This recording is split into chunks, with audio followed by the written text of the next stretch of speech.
আসসালামু আলাইকুম। আশা করি সবাই ভালো আছেন। আমি বলছি ব্যাপারী এগ্রো থেকে।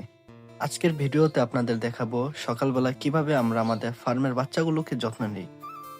সকালে সবচেয়ে প্রথম কাজ হলো ফার্মে এসে সব পাত্রগুলো ঠিক আছে কিনা সেটা দেখা। যেহেতু এখন শীতকাল চলছে তাই আমরা রাত্রে পানি দেই না। কারণ রাত্রে পানি দিলে বাচ্চাগুলোকে ভিজিয়ে ঠান্ডা লেগে যেতে পারে।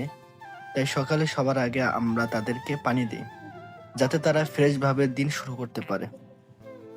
এরপর আমরা দেখি তাপমাত্রা ঠিক আছে কিনা। প্রয়োজন হলে আমরা, যেহেতু ২টা করে লাইট জ্বলে, একটি লাইট অফ করে দেই। আর যদি তাপমাত্রা কম থাকে, শীতের পরিমাণটা একটু বেশি থাকে, তাহলে আমরা দোনোটা লাইটই চালু রাখি। আপনারা দেখতেই পাচ্ছেন বাচ্চাগুলো খুব ক্ষুধার্ত। খাবার দেওয়ার সাথে সাথেই তারা প্রতিযোগিতার মতো ছুটে আসে। আর পানি দেখলেই বোঝা যায় তারা কতটা পিপাসিত ছিল। আলহামদুলিল্লাহ, আমাদের সব বাচ্চাই সুস্থ আছে, ভালো আছে। যেহেতু শীতকাল চলছে, শীতের সিজন, বাচ্চাদের রোগ প্রতিরোধ ক্ষমতা একটু কমে থাকে, তাই আমাদের বাড়তি যত্ন নিতে হয় বাচ্চাগুলোকে। আর আপনাদের ফার্মের কোনো ধরনের সমস্যা বা পরামর্শ যদি দরকার হয় তাহলে অবশ্যই কমেন্ট করে জানাবেন। আমরা সর্বোচ্চ চেষ্টা করব আপনাদেরকে সহযোগিতা করার জন্য।